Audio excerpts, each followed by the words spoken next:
Hello, Assalamualaikum. Apa khabar semua? Bersama saya lagi Asma Cikgu atau Cikgu Asma untuk saya ulaskan dan berkongsi beberapa ilmu dan manfaat untuk semua. Okey, so hari ini apa yang Cikgu ingin kongsikan bagaimana untuk anda membina matlamat diri anda sendiri. Okey, pernah tak ada antara anda impikan sesuatu? Okey, kita selalu dengar angan-angan mak jenin, betul? Tapi dalam angan-angan mak jenin mungkin dia terkandas di tengah jalan.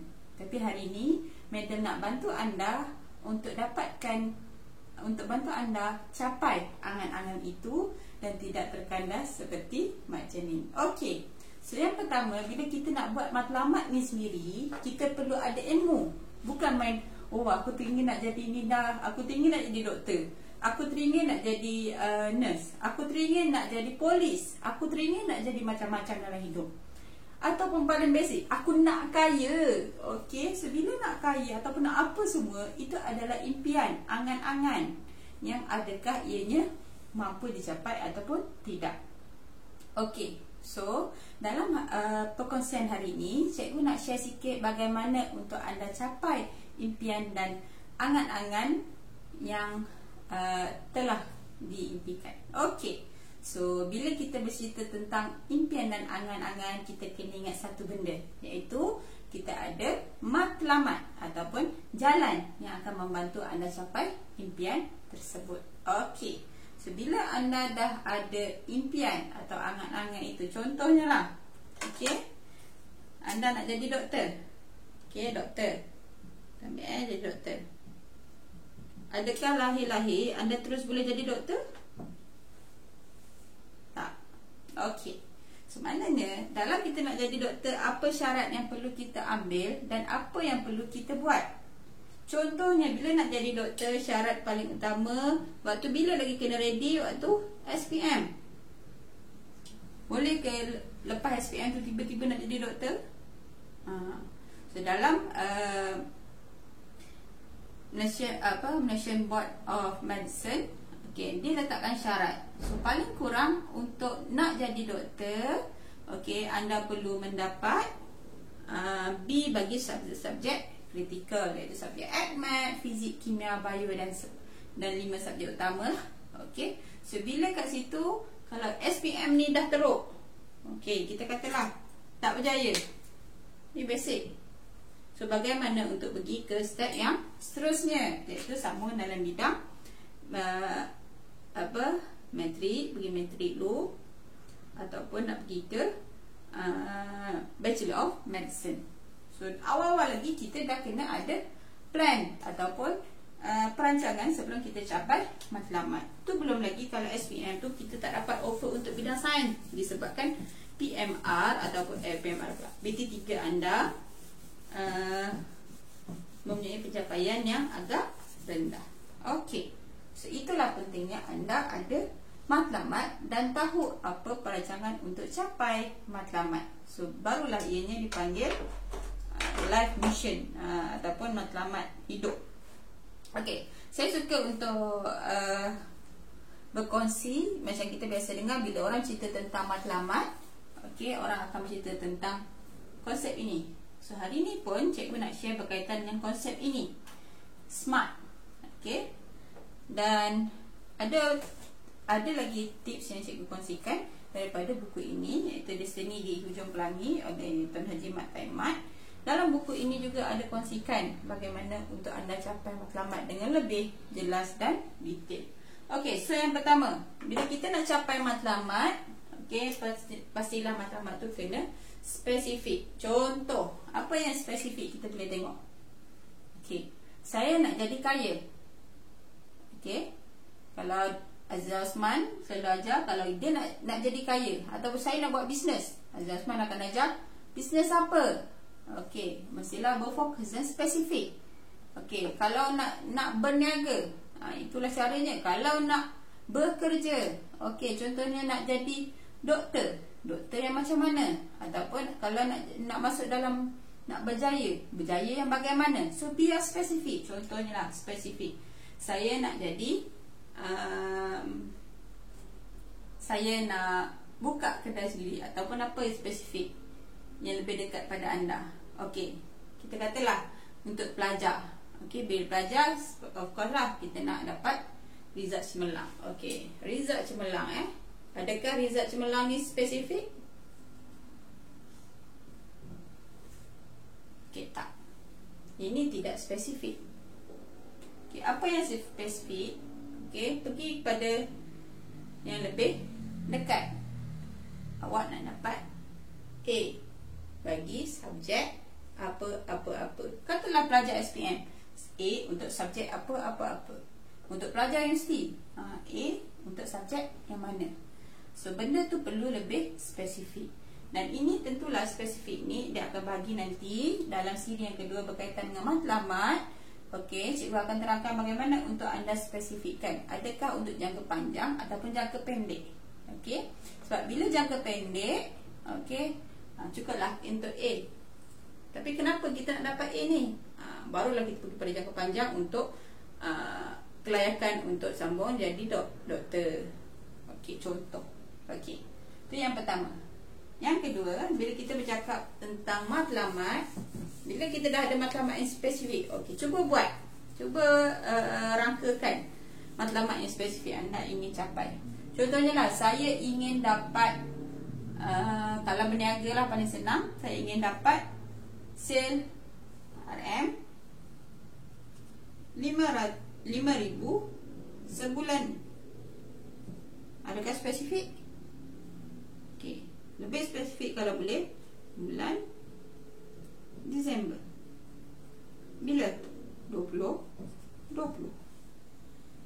Okey, so yang ni berniaga. So katalah kita nak buat untuk belajar.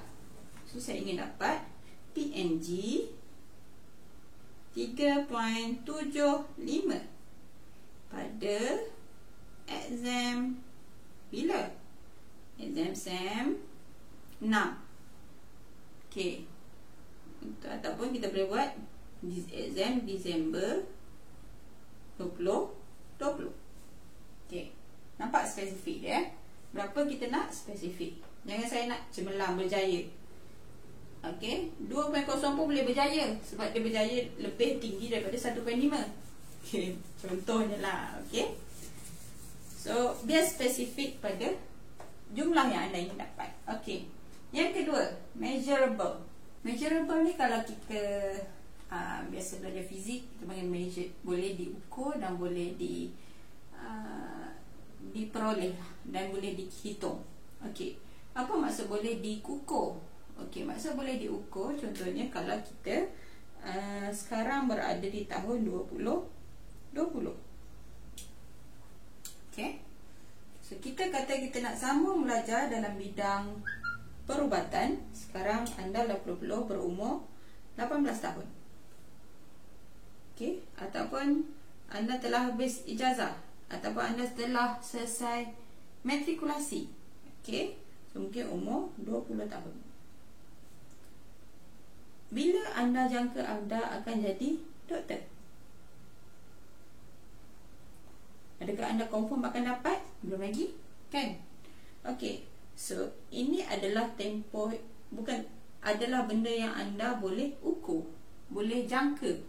So dalam tempoh, katalah anda akan sambung, okey, habis matrik umur 20, akan sambung pengajian Bachelor of Medicine.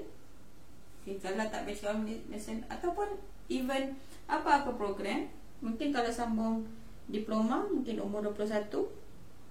Lepas umur 21 anda akan sambung dalam bidang pengajian perniagaan ataupun engineering. Kalau tak nak jadi doktor, engineer ataupun apa-apa perniagaan ataupun usahawan sekalipun, keusahawanan. Okay, so bila anda jangka akan capai? Okay, so bachelor sambung ijazah, katalah dengan lepas diploma nak sambung terus bekerja pun boleh.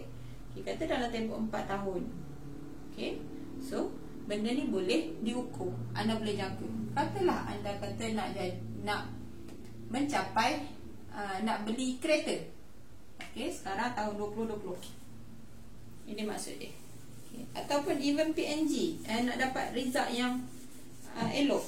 So adakah ianya boleh diukur? Yes, boleh diukur. Bila anda jangka, ianya boleh dicapai. Katalah hari ini PNG anda bertarikh, kita ambil tarikh hari ini adalah pada contoh 1 hari bulan 12 2020. Kita PNG kita sekarang adalah 2.5. 2 hari lagi periksa. Okey. Tanpa apa-apa perancangan, tanpa apa-apa plan, anda pun relax tadi.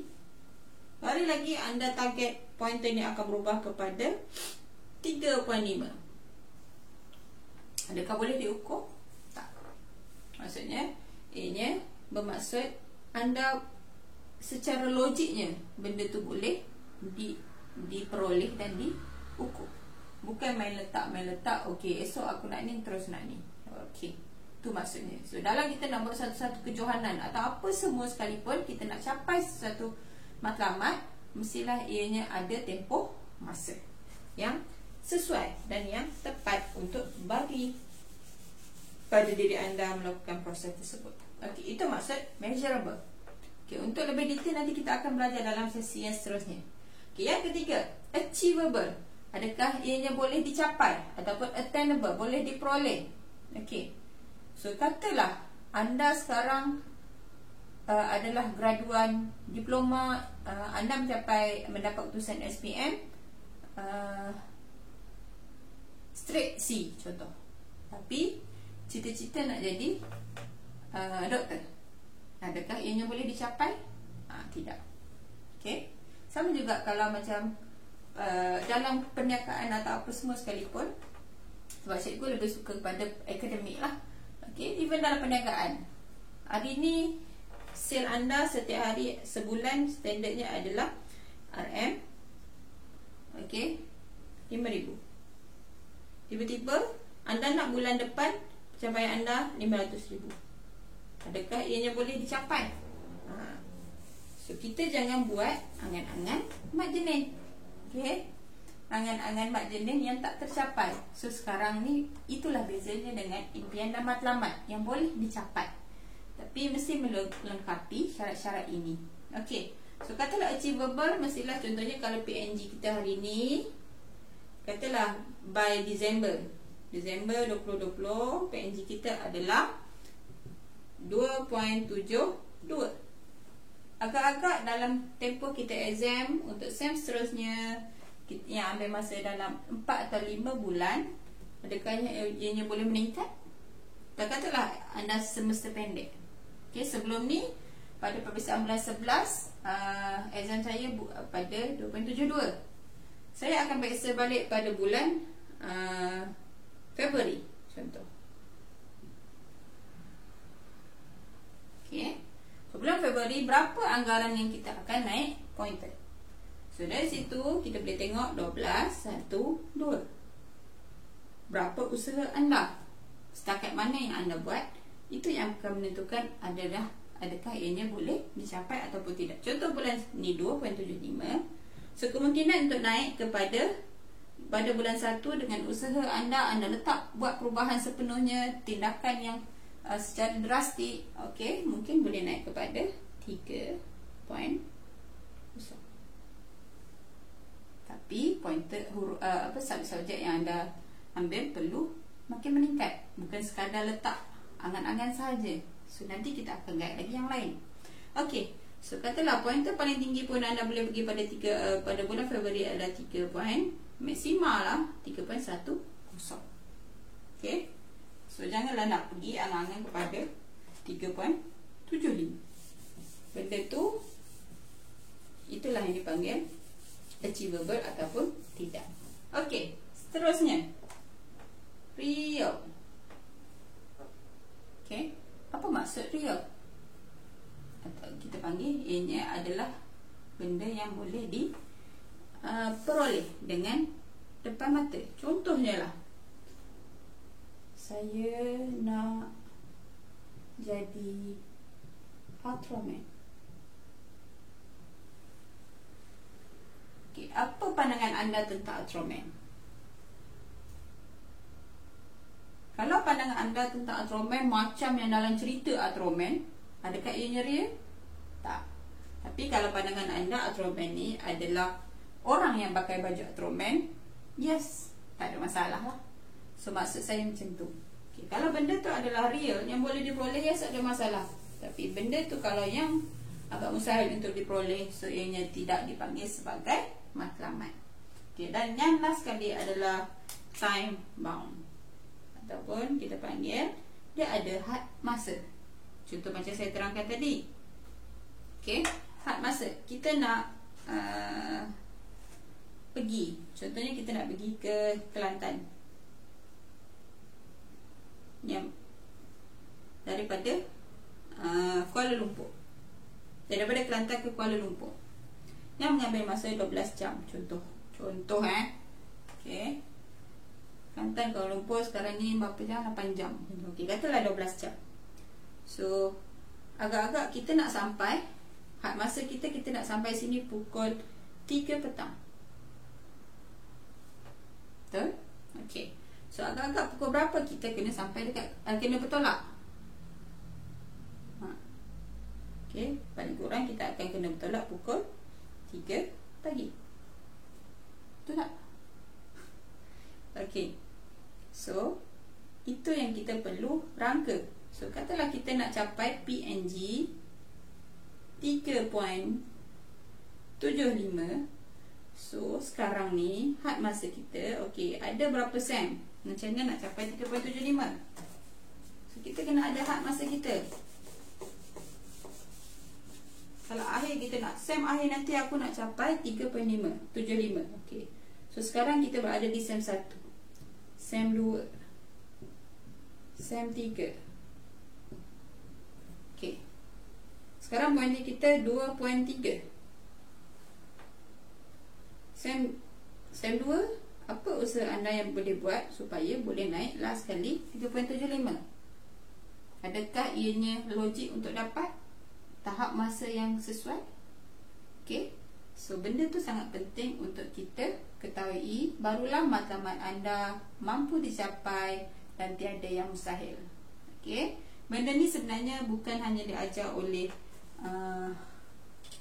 cikgu-cikgu, okay, tapi sebenarnya diajar dalam training-training yang berbayar. Contohnya training-training Tony Robbins, Richard Branson, yang di peringkat yang sangat besar untuk mereka mencapai perniagaan, kejayaan dalam perniagaan. Okay? Sebab benda-benda ni sangat penting apabila anda ingin capai sesuatu. Dan of course lah, walau setinggi mana pun usaha dan matlamat kita, yang paling penting kita ada, okay, ada teori yang katakan begini, tapi sebenarnya banyak lagi. Bagi cikgu, integration of this, okay, apa-apa pun dia tetap ada God. Okay, apa-apa pun kita kena minta pada Tuhan, pada Allah. Okay, so nak tak nak, dalam apa pun matlamat yang kita nak capai, last sekali dia ada keadaan tawakal dan serah pada Tuhan untuk memudahkan anda mencapai impian dalam hidup anda sendiri. Okay, so itu saja daripada cikgu untuk sesi matlamat siri 1.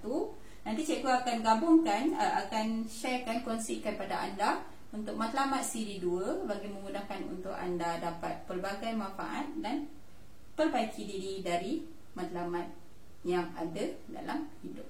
Okay, so itu saja daripada cikgu. Moga memberi manfaat pada semua, dan kongsikan dengan kawan supaya setiap yang kita kongsikan akan menjadi saham di akhirat nanti. Assalamualaikum warahmatullahi wabarakatuh.